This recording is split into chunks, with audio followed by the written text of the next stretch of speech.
All right, I would like to welcome everyone out to this session, ArcGIS API for JavaScript, using Arcade with your apps. My name is Christian Ekenis. I will be presenting alongside Ann Fitz. Both of us are product engineers on the JavaScript API here at Esri, and both of us work on the integration of Arcade with the JavaScript API. So before we dive into this session, I would like to give you a sense of what you can expect. Both Ann and myself will be giving a brief overview of Arcade, some of the syntax and examples, what it is. Also, we will show you examples of how to use Arcade within the JavaScript API. And then I will finish this session by showing how you can generate Arcade expressions using JavaScript within your apps. So what is Arcade? I like to describe Arcade as an expression language that takes any number of inputs, evaluates them to a resulting value. It's very similar to, say, a calculator or an Excel spreadsheet cell calculation. Arcade is not intended to be a full programming language. It's not intended to be a full scripting language where you can build apps with it. It's simply an expression language that you use within the context of other apps, such as web apps built with JavaScript, ArcGIS Pro, or ArcGIS Online. The syntax of Arcade looks like JavaScript, but it's really important to remember that it's not JavaScript at all. So while some of the syntax looks similar, don't be tempted to think that you can use other parts of JavaScript within Arcade because you won't be able to. And we'll point out some areas where that may come up. So I will now go into what were the goals of Arcade when we designed it. The number one thing is it has to be portable. You have to be able to write an expression in Pro and then have it run in a browser or on a native device with the same syntax giving you the same result. So it's all about portability. If I only could use JavaScript, I mean, of course we could use JavaScript to do anything Arcade can do within your app in theory, but we couldn't port that to, say, ArcGIS Pro or native devices because of security vulnerabilities or other concerns. It needs to be lightweight so that you can you can run the script on, say, a mobile device or in the browser, and it should be small and operate fast. And also, it offers a suite of geospatial functions that allow you to do any number of geometric operations within the script. And because we're a mapping company, it's important that those are treated as first-class members. So describing what Arcade is probably best done with a demo. So let's say that I have an app that contains weather station data, and I've got a field called temp, and that contains the temperature of that is measured at the weather station. So I've set up a label class using this Arcade expression to just simply return the temperature of each individual feature. If I load this app in my browser, this is what I'm going to see. You'll see that the raw data values aren't necessarily clean. Some of them may have a lot of decimal points, some may not, and it doesn't really look very good. So how can Arcade help us here? If I didn't own this layer, this becomes extremely powerful because I do not have the ability to add a field to this layer. But with live data such as temperature as well, whether I owned it or not, the workflow of adding a field and recalculating a rounded value would not necessarily be worth it. Arcade, though, allows me to do things such as round the numeric value, and I could cast it as a text value and append with the unit of measurement. So if I just simply round it there and reload my app, I'll see much nicer values pop up in my map. Well, what if the requirement is to display it in degrees Celsius? Like I said before, Arcade basically acts like a calculator. So I can take that temperature value, convert it to a Celsius value. And then I can use this helpful text function to format it with basically a text formatting string. So I'll just take the rounded whole number and append it with degrees Celsius. And then if I reload, you should see the temperature show up in degrees Celsius. So you just saw a very simple but yet powerful way that you can use Arcade directly in an app And this should also demonstrate the need for it, especially in layers that you don't own or layers that update frequently, such as weather data. So with that, I am going to now turn the time over to Anne, who's going to give you a basic overview of the language.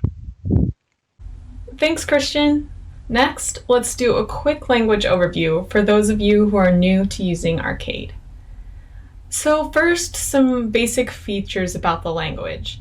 We tried to design the language for simple expressions and familiarity. We wanted it to work with the simplest of single-line expressions, say just to put a calculation in based on a field. But we also recognized that many of the labeling, rendering scripts that exist in Pro today, written in Python, can be quite complex.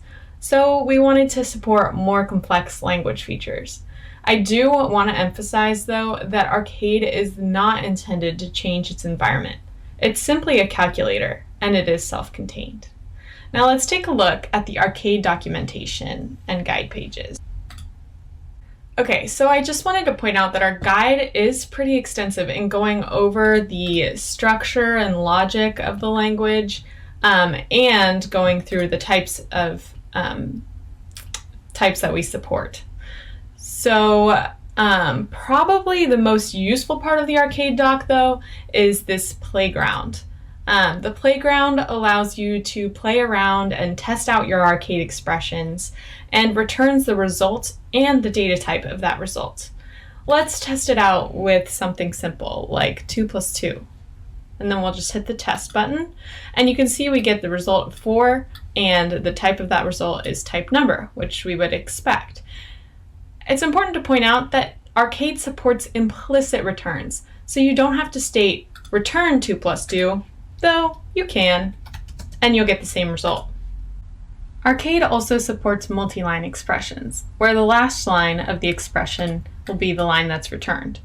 So let's try, we're going to set a variable here, variable A equals 2, variable B equals 3, and then we'll return A plus B. We get test, we get the number 5, type number. So that's just a very simple example of a multi-line expression that you could evaluate in Arcade. Now, Arcade isn't just used to do math. We support a lot of functions that will help you work with your data in new ways.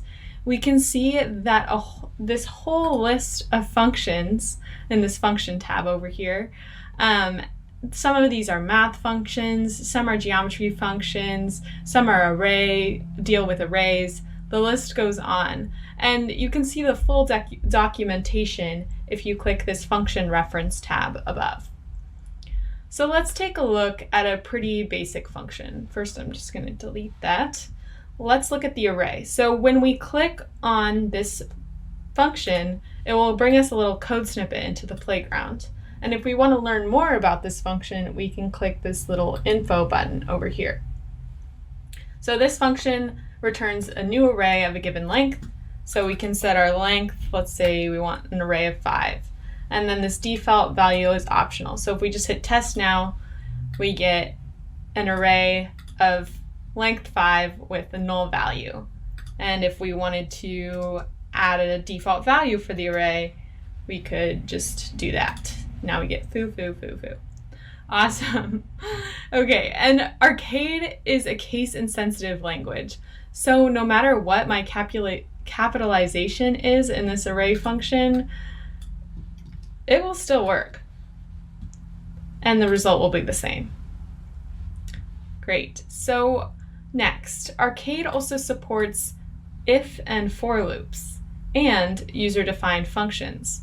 So let's create a function called isOdd to evaluate whether a given value is odd or even.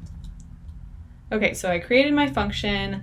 I'm going to say this variable val is equal to, go back to our function list, and we're looking for a function called Boolean.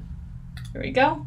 So this will return, will convert the given non-Boolean value into a Boolean value. So for example, a string true would become true. All right, so we are going to take the value given to us and use the remainder function to divide by 2. So that will give us the remainder. And if there's a remainder, it will turn true, for it is odd. And if there's not a remainder, then we know it's even. So let's do a simple if statement to show that. So if val is true, then we want to return yes, it's odd. And otherwise, we want to return nope, not odd. Sorry, my spelling is off today. Okay, and then now that we have our function defined, we can go call our function down here, and let's say 423. Yep, it's odd. Well, let's try something even. 84. Nope, not odd. There we go. Pretty simple, right? All right, so next we're going to talk about feature sets. Feature sets are a pretty unique data type in Arcade that represents a connection to a set of features in memory or a server.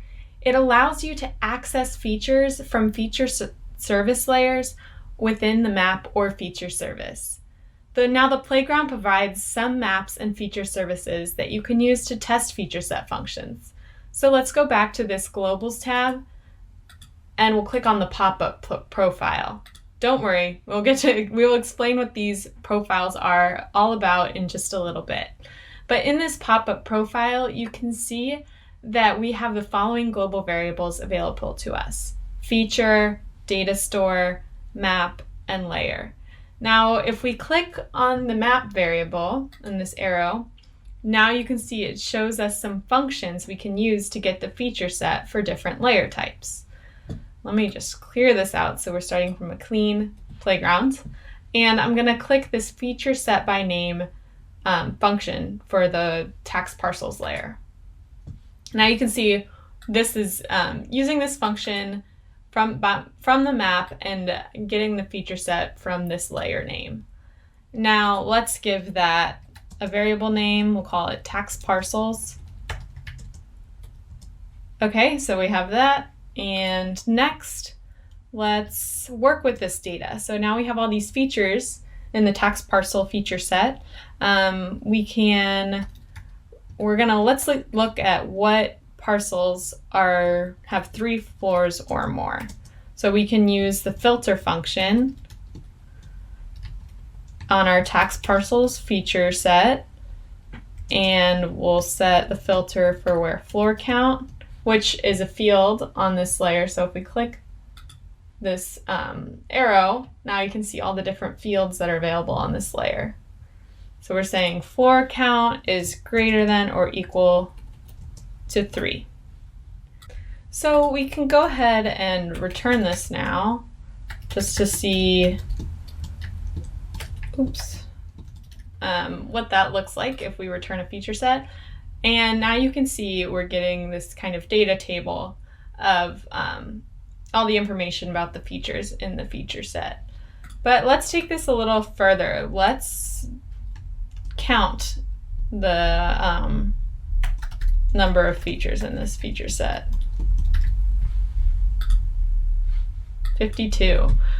So as you can see, feature sets really give you a new way to interact with your data, and the playground is a great place to get started. Okay, so next we're going to talk about new features. Since last Dev Summit, we've had 4 releases in which we've added 4 new profiles: the dashboard profile, dictionary, renderer, layout, and velocity profiles. We've also added 41 new functions that make it easier to work with arrays, and some additional geometry functions, more date functions, subtype and domain functions, and more. Also, we added support for template literals, which allow for embedded expressions. This makes formatting text for labeling and pop-ups so much easier. Let's go back to the playground to take a quick look. Okay, so I'm going to start by bringing in this array of test scores. And so let's say we want to return a string that gives the average of the test scores. So we can do this using template literals. So we're going to use this little backtick character, and that represents a template literal. So I'm just going to say the average score was, and then here I'm going to use $sign and a brace to show that inside of these braces, that's where my arcade expression is. So here I'm going to take the average of the scores, and I also want to round that average. So I'm going to put a round function around that, and we're going to round it to 2 decimal places. And then I want to add a %sign. All right, let's test that out. So now we get the average score was 87.43%. Now that's a lot easier than what we would have had to do before. Before we would have had to do the calculations before and then concatenate a whole text string, and it would have been a lot more complicated. This template literals make things so much easier. Okay, so next I'm going to pass it off to Christian, who will talk to us about profiles. All right, thank you, Anne. Now that you have a basic understanding of the syntax and the functions available in Arcade, let's talk about where you can use it and how to use it in the JavaScript API. The way we define the usage of Arcade in the API or any other part of the ArcGIS ecosystem is by these things we call profiles. Now, what is a profile? Simply put, the profile defines the purpose, the rules, and the context for executing Arcade expressions. It's composed of 4 parts. First, context, or where is it executable? There's the global variables.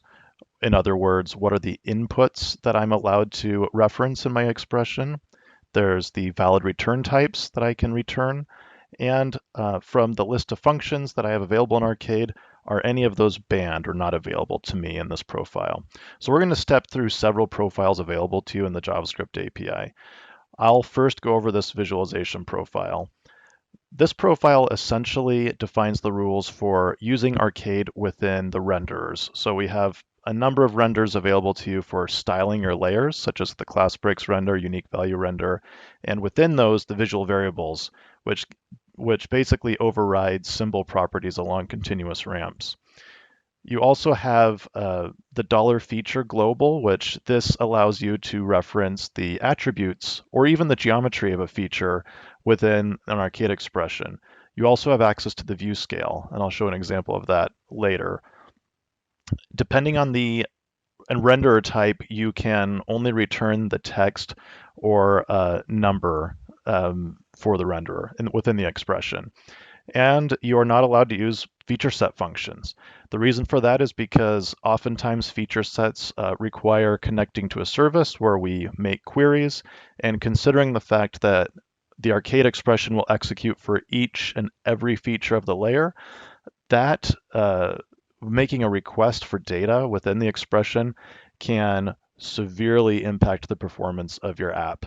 Let's say I have a layer of just 3,000 counties in the United States. If I were to attempt to make a request for additional data within my expression, that's 3,000 plus queries just on the initial load I would need, in addition to what I'm already querying to draw those features. So it's just not a good idea to attempt feature set functions in this profile. And imagine with more features than that, as you scale up, it would get worse. So we'd ban them altogether. So let's go ahead and take a look at an example. So I have a layer or a data set that contains, it's a county data set for the United States, and it contains historic election data for US presidential elections dating back to the year 2000. And it goes all the way to the most recent 2020 election. As you can see, I have a column for the number of votes for a particular party for each year. Now, this data is awesome, but it also doesn't have some of the fields you might typically see. It doesn't show me the percentage of votes earned for a particular party. It doesn't show the gap or the margin of victory. It doesn't even tell me the winner of who won the election in the county. So let's create an app that visualizes this election data. So I've created an app in this code editor here, and I'm loading this data set I just showed you. Now, Arcade in most parts of the JavaScript API, and definitely when it comes to the visualization profile, is set in a property that is called value expression. This indicates that I'm only going to return one value based off of an expression provided here. So because I want to map the winner of the election, I want to use color to do so, like a classic election map. So I will use a unique value renderer, and I'll need to find who the winner was of the election since I don't have a field for it. So I'll reference each of the votes for each party as a separate variable, and then I'm going to make an array of those features and call it all. Okay. Arcade has several logic functions that help keep your expressions easy to read. So if I use the decode function, what this does is it will allow me to match a given value with a set of values. So if I just want to know the max of all of my values, in other words, the winner who had the most votes, and I want to match it with a particular number, so any number in the set, I want to be able to return a string that tells me what that number represents. So if the max is the number of Republican votes, I'm going to return a string that says Republican, and I'll do the same for Democrats and other votes. I will then take those expected values and match it with symbols in my unique value info and objects. So I'm using color to indicate the winner. If I now open this app in my browser, I'll get a map that looks something like this.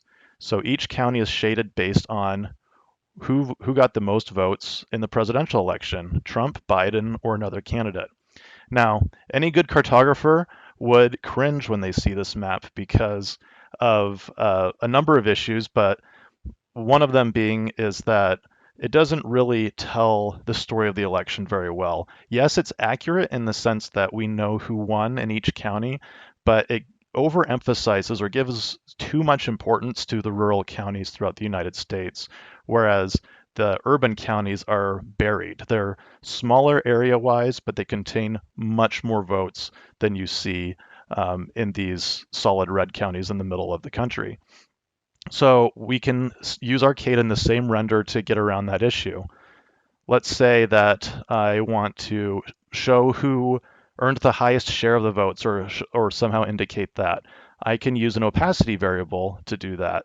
So I have set up the same base part of my expression, and then I want to get the max, or again, the total the total for the winner, and then just indicate the share. So if they won 85% of the vote, I'm going to make that feature completely opaque.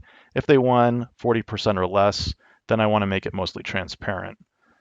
When I refresh the app, I'll get a slightly better view of this data, but again, it still suffers from this modifiable aerial unit problem. The problem that area is given too much importance over the actual number of people voting.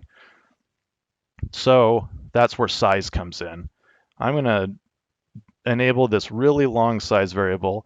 It looks scary, but it's not really. So I have this, I'm referencing the same fields, and I want to change the size of the feature based off of the number of votes. Because I'm using fill symbols, that's not going to work, so I'm going to just render the centroids as simple markers. So I'll change my symbols and my unique value infos, and I'll add this expression. So what I'm doing here is something a little different. Rather than showing, say, the total number of people who voted, such as like voter turnout, I want to show how many more votes the winner won over the second place person. So basically, what is the margin of victory as a total? So I can sort these values from least to greatest, and then I can do a reverse operation to get basically a descending order.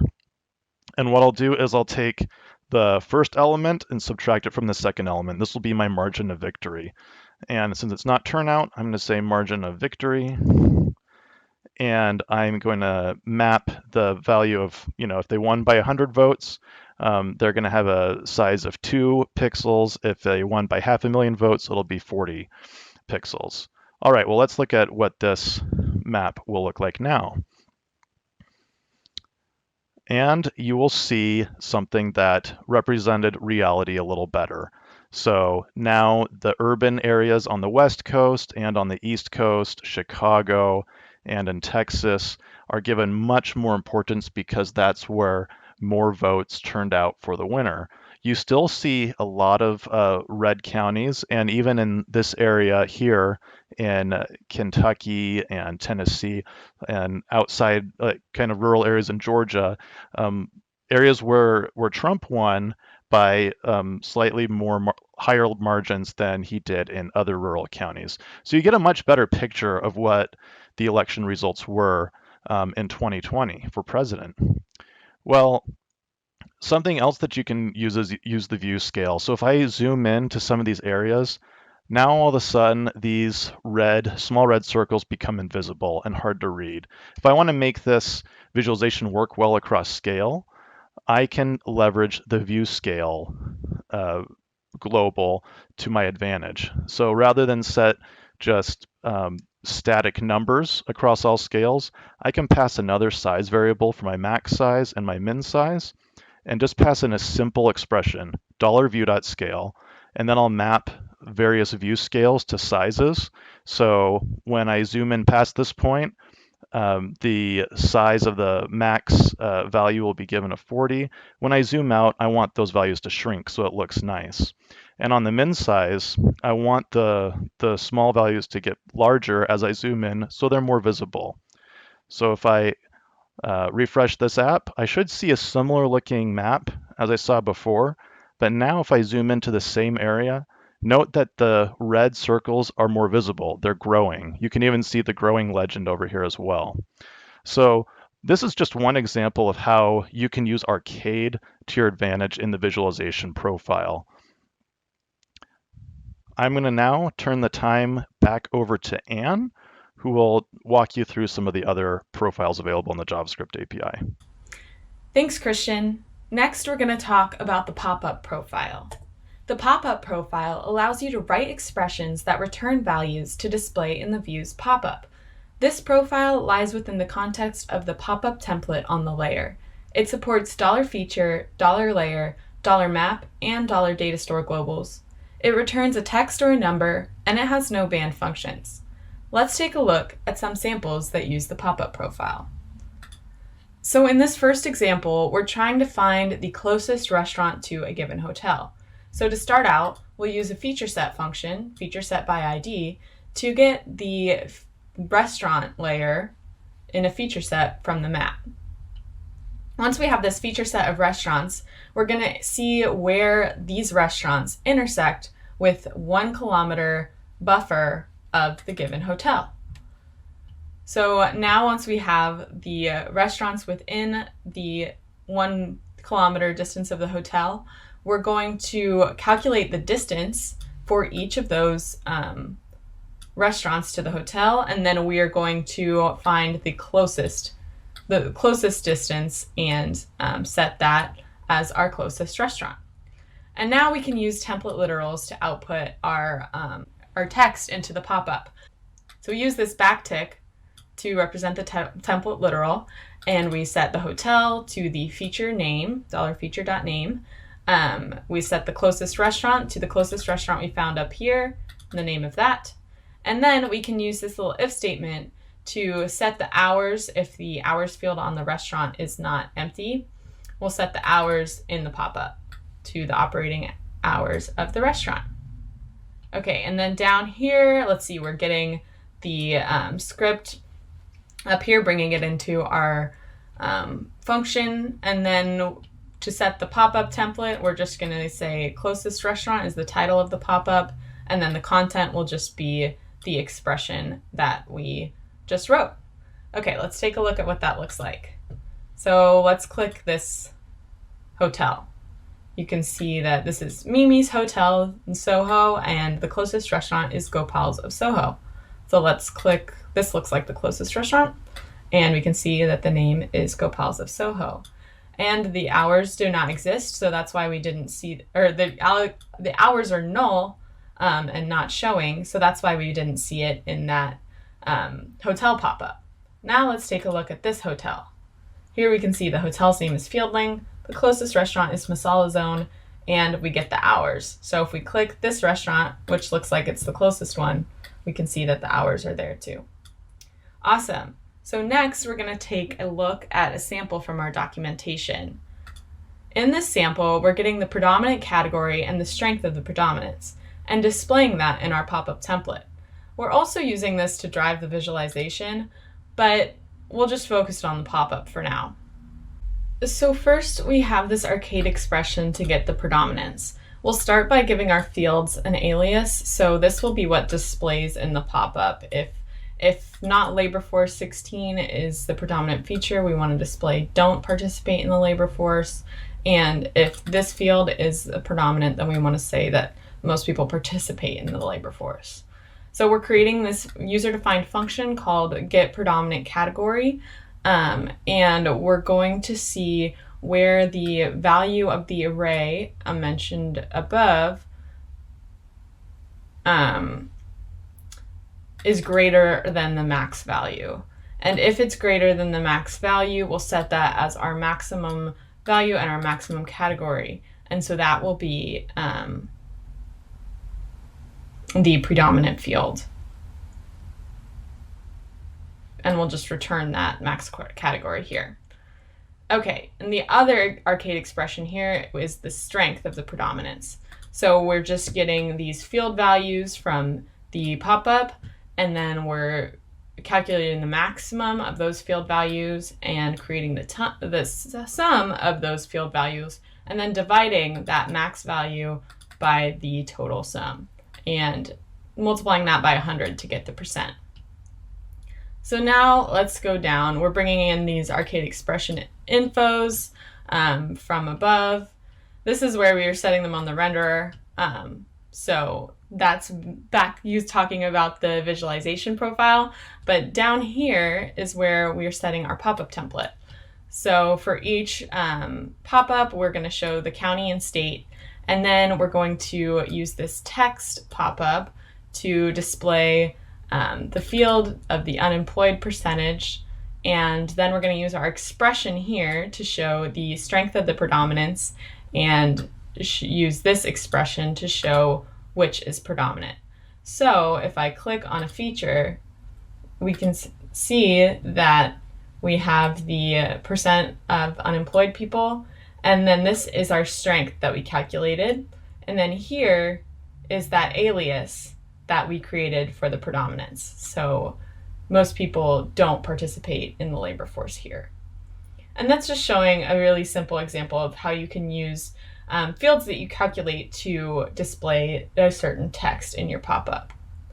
So that was just a quick introduction into some different ways you can use the arcade pop-up profile in your apps. Next, we're going to take a look at the labeling profile. This profile allows you to write an expression that determines the label to show on the map for each feature. Actually, Christian already showed us an example using the labeling profile at the beginning of today's session when he formatted the temperature data and then converted it to Celsius. This profile is used in the context of the label class, supports the $feature global, and returns text. Feature set functions are banned in this profile. Okay, so let's take a look at an example of this in one of our apps. So this is just an example that's in the documentation. We're using that same weather data we used earlier. And here we're taking the wind direction field and the wind speed field from the feature. And we're trying to convert the degrees of the wind direction into something that's easier for people to understand, like the direction north or northeast. And so we're using this when arcade function to convert the degrees to directions that people will understand. So once we have the direction of the degree of the wind direction, then we're going to use that to show the wind speed and direction. And then we are going to output the temperature, round the temperature of the feature, and add degrees Fahrenheit at the end. We also want to show the humidity, the percent humidity. And lastly, we want to show the name of the station. So we're going to put these all into an array, the name, the temperature, the wind, and the humidity. And then we're going to concatenate that with a new line so that when these labels show up in our map, they will show up in 4 different lines.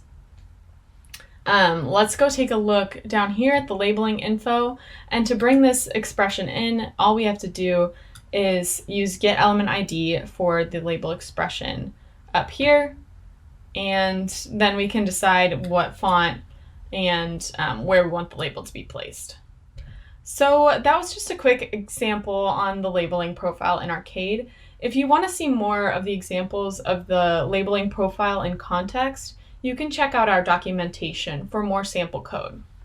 Okay, so next I just want to briefly go over the other Arcade profiles that are supported in the ArcGIS API for JavaScript. We have the Feature Z profile, so this is for elevation info in 3D scenes. So you can set you can set the elevation on a feature based on an Arcade expression.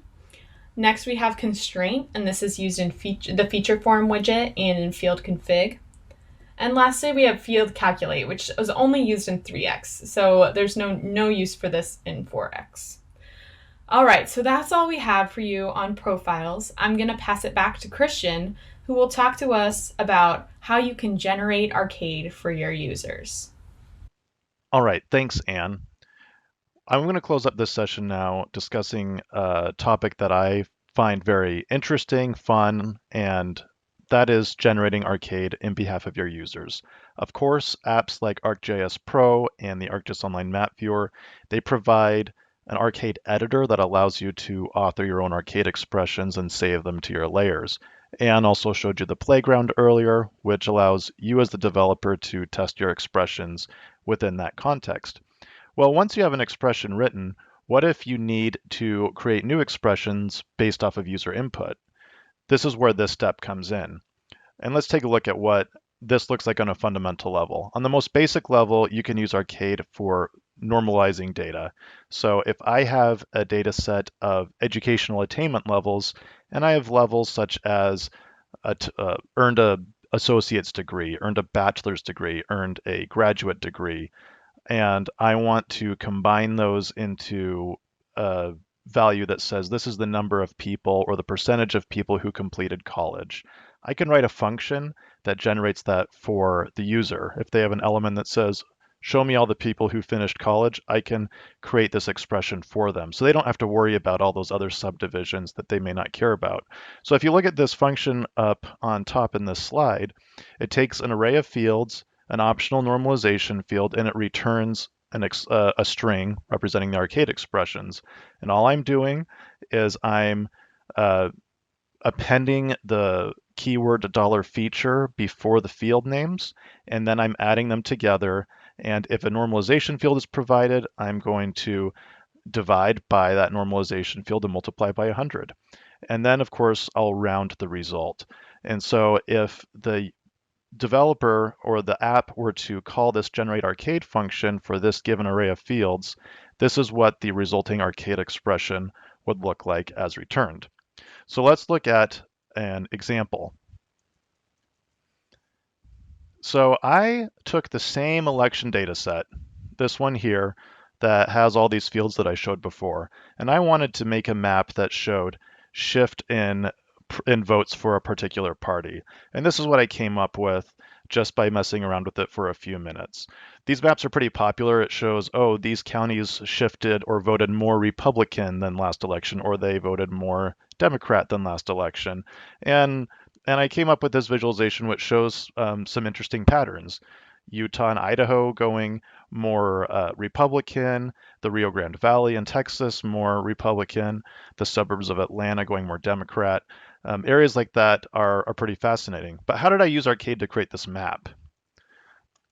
The way I did it was I took those fields from the 2020 election and the 2016 election, and I calculated the share of votes for each party in each year, and then I found the change or basically how did those votes, that voting share shift from the previous election?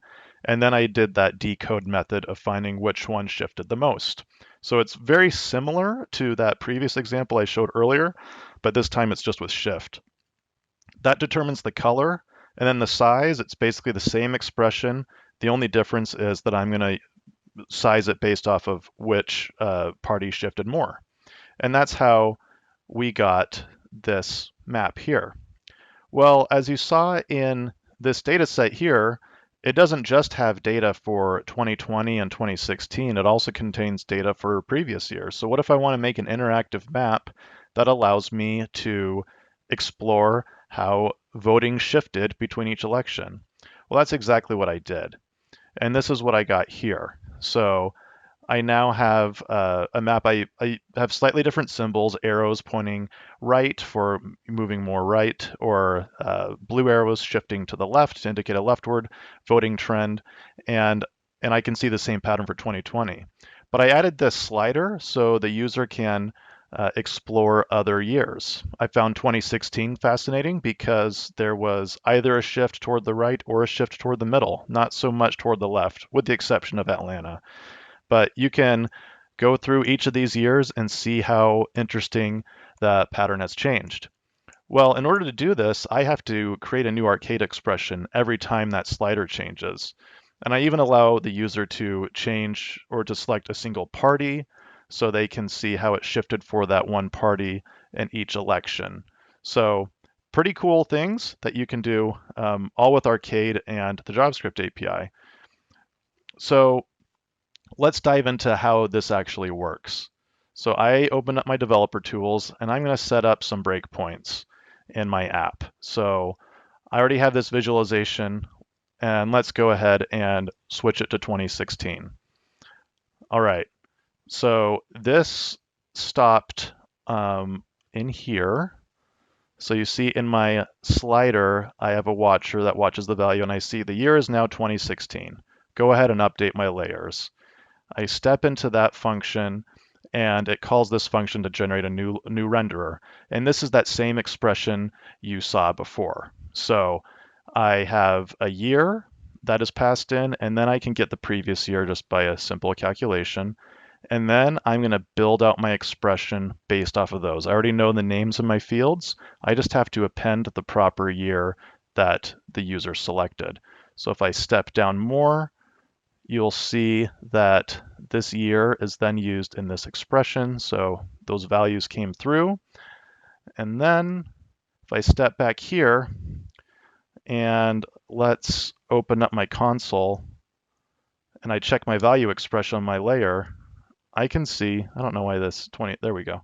I can now see my arcade expression where I'm getting the year for 2016, the data for 2012, and then calculating the change. All right, well, let's go ahead and see the map update. There it is. Well, does it work if I go to 2012? We already know it does because we saw it, but let's step through here and then I'll look at my new expression and there it is. You see the years come through differently. So all you have to do is write some JavaScript functions and to generate these arcade expressions. And it's pretty slick. I've done this with a number of different data sets, such as COVID data, ocean data, climate data, and it makes for some really cool applications. Okay, so in closing, let's talk about some future things coming to Arcade. We always like to know what you guys need, and so when you give us ideas such as, oh, we would love to be able to execute Arcade in this context, or maybe we would like to have a function that does this. Please tell us. Let us know what you need. Email us, post it in GeoNet, and we follow those things because we want to be able to satisfy your use cases. So please keep that channel of communication open so that we can know how to meet your needs. We'll tell you let's go already in the works right now. Aggregated features, that's referring to being able to work with features in a cluster when you cluster data. Sometimes you want to know what kind of features are in there, statistics about it. You'll be able to do that in Arcade sometime this year. We're developing a new Arcade editor that makes writing and debugging Arcade expressions much nicer. And we're doing more in the internationalization front with um, translations and things of that nature.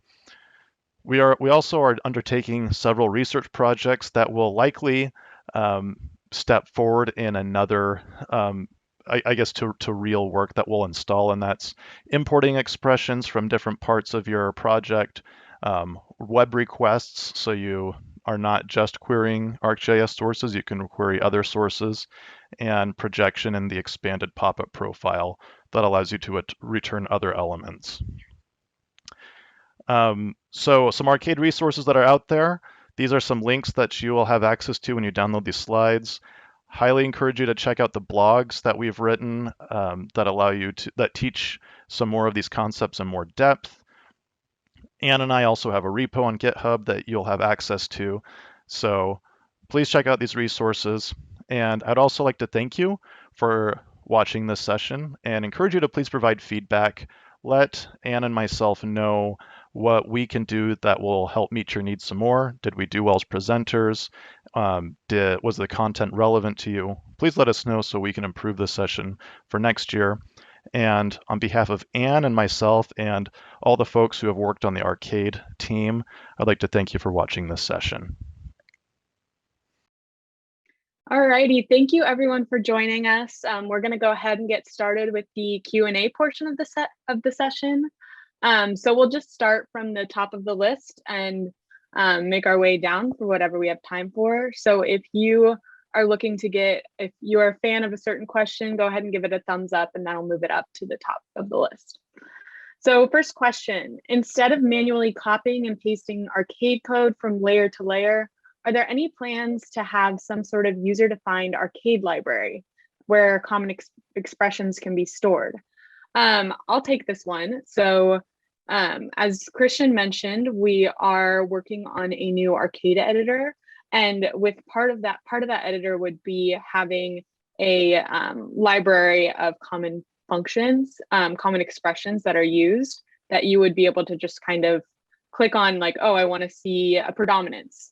And that would show in the editor. So that is something that is in the works. And Christian, feel free to add anything if I missed it. No, that's a common question. Yeah, you're spot on. We need better support for sharing expressions, and it's something we definitely think about. So just know that we're thinking about different solutions for that. Yeah. All right, next question. What are the performance implications with using Arcade? Do you want to take that one, Christian? Sure. Yeah. So this question is multifaceted. There's performance when it comes to requesting data through feature sets, and there's also performance just in general. So when it comes to feature sets, you can get yourself into a trap where you accidentally request too much data using a feature set. So maybe you're looping through features, and so you're sending in an individual request. You definitely want to try to avoid that. That's something that you need to figure out kind of within the expression. Another issue is that we do block feature set functions for the sake of performance. So if you want to try to request data for the render, we definitely block you from doing that, so you avoid executing network requests for layers that have, say, hundreds or thousands of features.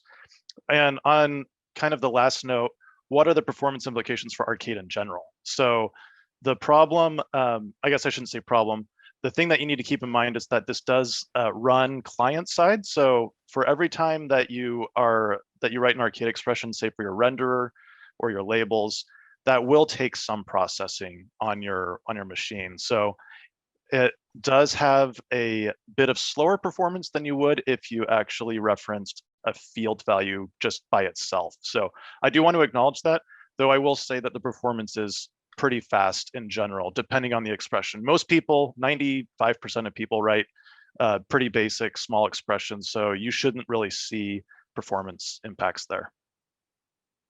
All right, next question. Can you use Arcade to combine information from multiple feature sets? For example, configure a dashboard to summarize info of multiple county parcel layers. Yes, you can. So the example that Anne showed of the hotel and the proximity to the restaurant, also the floors and the playground that she showed, that you could definitely do that where you have, say, multiple layers in a web map. And let's say that you have a layer of census tracts, counties, and states. And you have a point layer, and you want the user to know when they click the pop-up, I want to know all of the jurisdictions that this point pertains to. Maybe it's like electoral districts as well. You can definitely, in the same expression, access all of that data and display it in the pop-up. Awesome. Next question. How can I use filters or widgets in Web App Builder with the field I had calculated with Arcade? Okay. So this one, I might need a little more info, and I would kind of direct this question to the virtual or the Ask Our Expert section. But you can ask the Web App Builder people. But if you calculate the Arcade expression as a field, you shouldn't see any difference in filtering. But if you're doing some kind of virtual field approach, and I'm not totally familiar with Web App Builder's widgets and all of the things they have available, then I'm not totally sure. So I would direct that question to the Web App Builder folks. Yeah. Okay, next. For pop-ups where Arcade returns a block of text, can we return a clickable URL inside of that text? I would need this to return links conditionally or from related features. That is a great feature. Unfortunately, we do not support that yet, but we will definitely consider that for the future. Yeah, I was just going to say, this is a very, very popular request and one that we have to address, and we're just not quite there yet. All right, next question. Can Arcade access non-Esri GET APIs that parse the returned JSON? Excellent question. Yeah, so basically what the request here is to have access to be able to make a network request from a non-Esri service. So we have feature set functions which wrap Esri services, obviously, and what you would need here is another feature set type function that would allow you to make a request to any other service.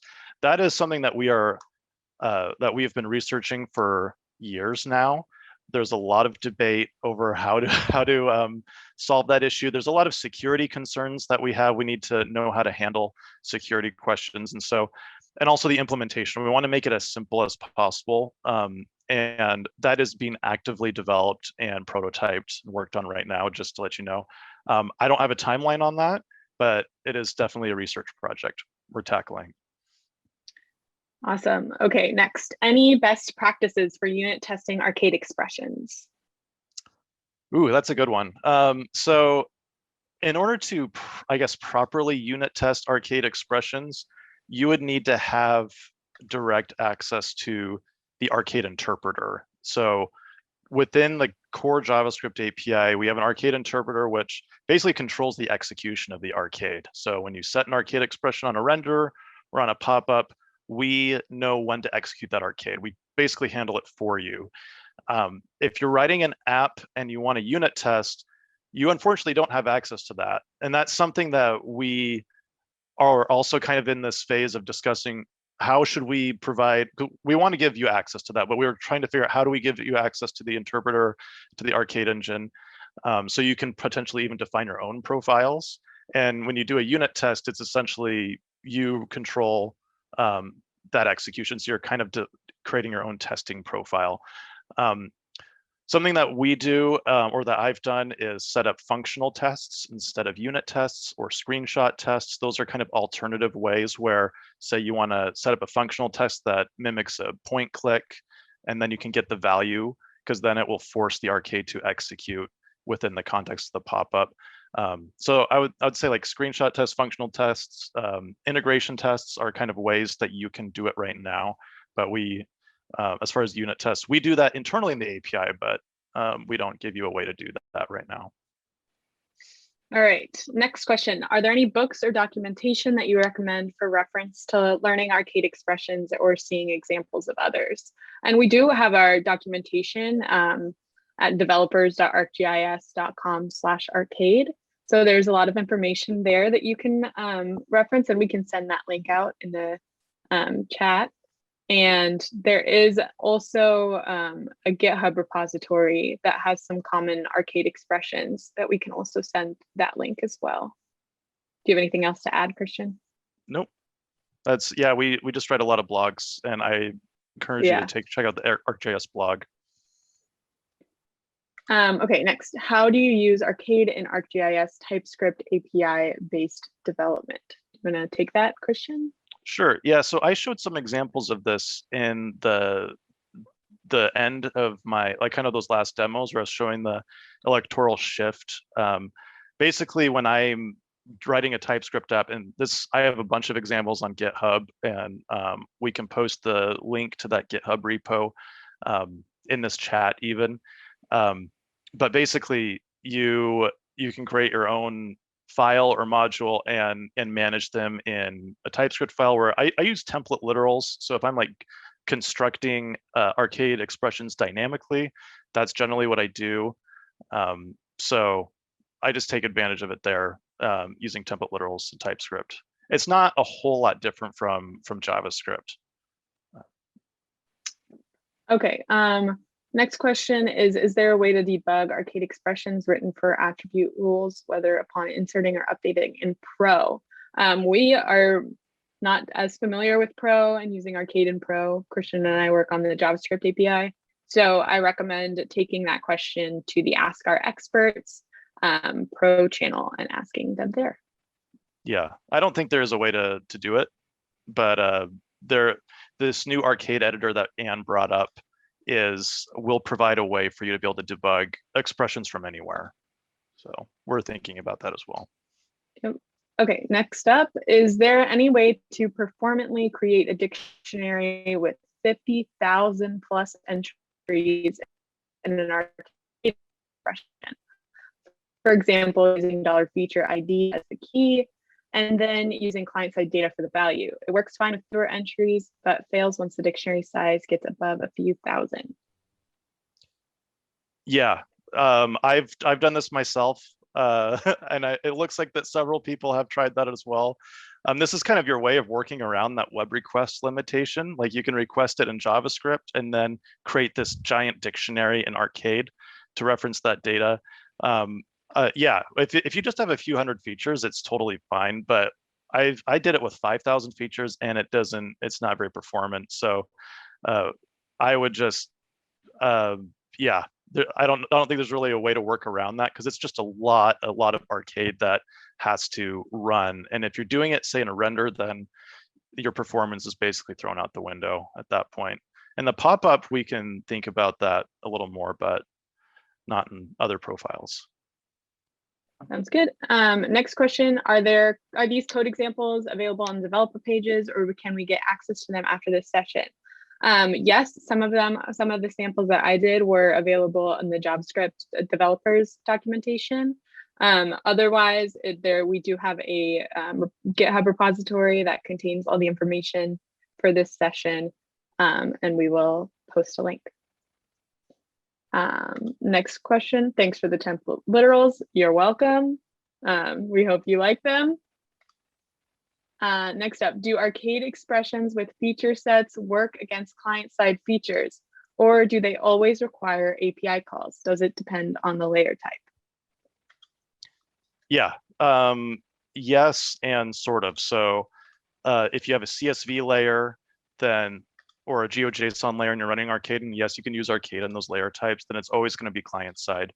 And if you're working with a feature service or map service, the initial request will be from the service, but then once you get that data back, or that feature set, any other feature set or operations you run are going to be client side.